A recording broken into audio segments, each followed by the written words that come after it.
Movie की शुरुआत में हमें कपिल जूलिया और फ्रांसिस को साथ में बुकारेस्ट सिटी में आते हुए देखते हैं। जूलिया अमेरिकन है और फ्रांसिस रोमानियन है। वहाँ वो लोग फ्रांसिस की माँ से मिलते हैं और वो उन दोनों को उनके अपार्टमेंट में छोड़ के चली जाती है, जिसमें एक बहुत बड़ा विंडो होता है। फ्रांसिस की माँ रोमानियन है, इसलिए उन्हें वहाँ की लैंग्वेज अच्छे से समझ आती है, लेकिन जूलिया को वहाँ की लैंग्वेज अच्छे से समझ नहीं आती। रात को बाहर बारिश हो रही होती है और जूलिया उस खिड़की से बाहर देख रही होती है। तभी वो एक आदमी को सड़क के उस पार की बिल्डिंग की एक खिड़की से उसे घूरता हुआ देखती है। अगले दिन सुबह फ्रांसिस अपने जॉब पर जाता है। वो वहाँ एक मार्केटिंग का जॉब ज्वाइन करता है, इसलिए जब फ्रांसिस अपने काम में बिजी होता है तो जूलिया उस सिटी को डिस्कवर करने के लिए निकल जाती है और वहाँ की लैंग्वेज सीखने की कोशिश करती है। ऐसा करके कुछ दिन बीत जाती है और वो उस आदमी को खिड़की से हर रोज उसे घूरता हुआ नोटिस करती है। पहले वो इस बात को सीरियसली नहीं लेती, पर फिर धीरे धीरे इस बात से परेशान होने लगती है। इसके बाद एक दिन जब जूलिया फ्रांसिस के साथ रात को बाहर जाती है तो उन्हें कुछ लोगों की भीड़ नजर आती है और पता चलता है कि वहाँ किसी का मर्डर हुआ है।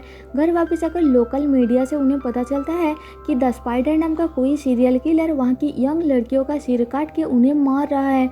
ये सुन के जूलिया की डर और ज्यादा बढ़ जाती है और वो फ्रांसिस को बताती है कि सामने के घर से एक आदमी रोज उसे घूरता है, पर फ्रांसिस इस बात को सीरियसली नहीं लेता। इसके बाद एक दिन रास्ते में जूलिया को एहसास होता है कि एक आदमी उसका पीछा कर रहा है। उससे बचने की कोशिश में जूलिया एक मूवी थिएटर में घुस जाती है, लेकिन वहाँ भी वो आदमी आता है और सीधा जूलिया के पीछे बैठ जाता है। तो डर के मारे जूलिया थिएटर से बाहर निकल के पास की एक मार्केट में घुस जाती है, जहाँ वो आदमी भी उसका पीछा करते हुए पहुंच जाता है। तो जूलिया वहाँ पीछे की रास्ते से भाग निकलती है। उस रात जूलिया को परेशान देख के फ्रांसिस उससे पूछता है, तो जूलिया उसे अपने साथ हुई घटना के बारे में बताती है और वो दोनों उसी मार्केट में जाकर उनका कैमरा फुटेज चेक करते हैं, जिसमें उन्हें वो आदमी दिख जाता है। लेकिन फ्रांसिस इस बात से सहमत नहीं होता कि वो आदमी वहाँ जूलिया का पीछा कर रहा था। अगले दिन सुबह फ्रांसिस जॉब पर जाता है और जूलिया अपनी पड़ोसी इरिना के घर जाती है। वहाँ दोनों अच्छा टाइम स्पेंड करते हैं। जूलिया भी खुद को थोड़ा फ्री महसूस करती है। तभी इरिना की एक्स बॉयफ्रेंड क्रिस्टियन दरवाजा नॉक करता है, पर इरिना उसे वापस भेज देती है। यहाँ दोनों उस किलर के बारे में डिस्कस करते हैं तो इरिना बताती है कि उसने सेफ्टी के लिए क्रिस्टियन का दिया हुआ एक गन अपनी कॉफी टेबल के ड्रॉयर में रखा है। उस रात घर वापस आकर जूलिया हिम्मत करके उस आदमी को देखती है और उसे अपना हाथ दिखाती है, तो वो आदमी भी उसे अपना हाथ दिखाता है।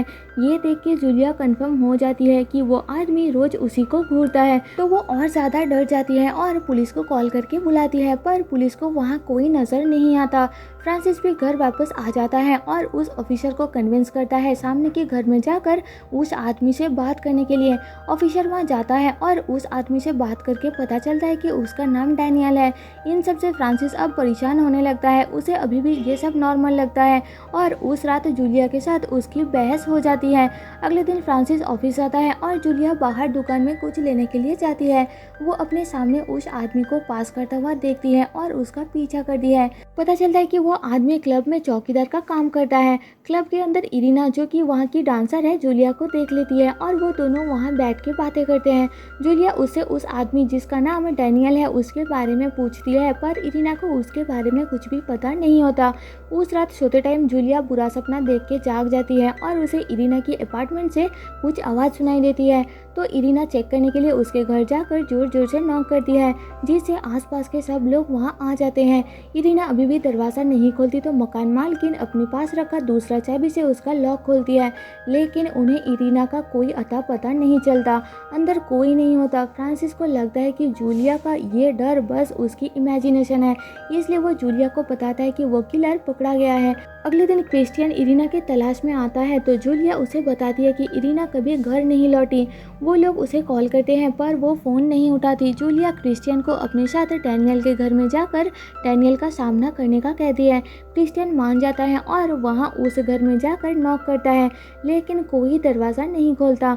जब क्रिस्टियन वहाँ से चला जाता है तो जूलिया खुद दरवाज़ा नॉक करती है, तो एक बुजुर्ग आदमी दरवाज़ा खोलता है। तो जूलिया वहाँ से जाने लगती है और लिफ्ट में घुसते टाइम वो डैनियल को सीढ़ी के नीचे से उसे घूरता हुआ देखती है। उस रात जब फ्रांसिस घर पर होता है, डैनियल एक पुलिस ऑफिसर को लेकर उसके घर आता है। वो जूलिया पर उसका पीछा करने का आरोप लगाता है। बातचीत के बाद ऑफिसर उस मैटर को मिसअंडरस्टैंडिंग कह के वहाँ से चला जाता है और जूलिया ना चाहते हुए भी डैनियल से हाथ मिलाती है। इसके बाद जूलिया फ्रांसिस फ्रांसिस के साथ उसके कंपनी की एक पार्टी में जाती है, जहाँ रोमानियन लैंग्वेज में फ्रांसिस अपने कोलीग्स के साथ जूलिया की डर का मजाक बनाता है। जूलिया को अब थोड़ा बहुत वो लैंग्वेज समझ आती है, इसलिए वो गुस्से में पार्टी छोड़ के घर जाने के लिए मेट्रो में चढ़ जाती है। पर थोड़े ही देर में वो डैनियल को अपने सामने की सीट में बैठा हुआ देखती है। डैनियल उसके साथ बात करता है और बताता है कि वो अपने फादर की देखभाल करते हुए एक आइसोलेटेड अनएक्साइटिंग और सबसे अलग लाइफ जीता है, इसलिए शायद जूलिया उससे डरती है। इस दौरान जूलिया उसके शॉपिंग बैग में एक कटे हुए सिर का आउटलाइन नोटिस करती है और डर के मारे जल्दी से अगले स्टेशन में मेट्रो से उतर जाती है। घर वापस आकर जूलिया अपना सामान पैक कर रही होती है, तभी उसे इरीना की घर से म्यूजिक की आवाज़ सुनाई देती है, इसलिए वो इरीना की रूम में चेक करने के लिए जाती है और उसका दरवाज़ा अनलॉक पाती है। अंदर जाकर वो इरीना की बिना सिर वाले लाश को देखती है। तभी पीछे से डैनियल एक प्लास्टिक बैग से उसका सिर ढक के उसे बेहोश कर देता है। होश में आने के बाद डैनियल उसे बताता है कि कैसे उसने इरीना को मारा, और जब जूलिया मकान मालकिन के साथ इरीना के घर आई थी उस टाइम वो इरीना की लाश के साथ एक क्लोजेट में छुप गया था। इधर डैनियल घर वापस आ जाता है और जूलिया को ढूंढने लगता है, उसे आवाज़ लगाता है। उसकी आवाज़ सुन के जैसे ही जूलिया चिल्लाने की कोशिश करती है, डैनियल एक चाकू से जूलिया का गला थोड़ा सा काट देता है, इससे उसके गले से खून निकलने लगती है। जूलिया घसीटते हुए इरीना की उस कॉफ़ी टेबल की ड्रॉयर तक पहुंचने की कोशिश करती है जिसमें इरीना ने उस गन को रखा था, पर तभी डैनियल आकर उसके पास लेट जाता है और जूलिया को धीरे धीरे अपना दम तोड़ते हुए देखता है।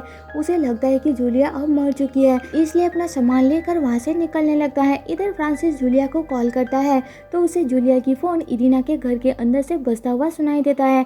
वो चेक करने के लिए बाहर निकलता है और डैनियल को इरीना के घर से निकलते हुए देखता है। फ्रांसिस को शक होता है और जैसे ही वो डैनियल की तरफ बढ़ता है, रूम के अंदर से जूलिया इरीना की गन लेकर शूट करके डैनियल को मार डालती है। फिर जूलिया खून से लथपथ इरीना के रूम से बाहर निकलती है और इसी के साथ मूवी खत्म हो जाती है। तो दोस्तों, जाने से पहले आपसे एक रिक्वेस्ट है कि एक्सप्लेनेशन पसंद आए तो प्लीज़ मुझे सपोर्ट करने के लिए चैनल को सब्सक्राइब और वीडियो को लाइक कर देना, जिससे मेरे चैनल को ग्रो करने में काफ़ी मदद हो जाएगी। मिलता है आपसे मेरे नेक्स्ट वीडियो में, तब तक के लिए stay safe and tata bye bye.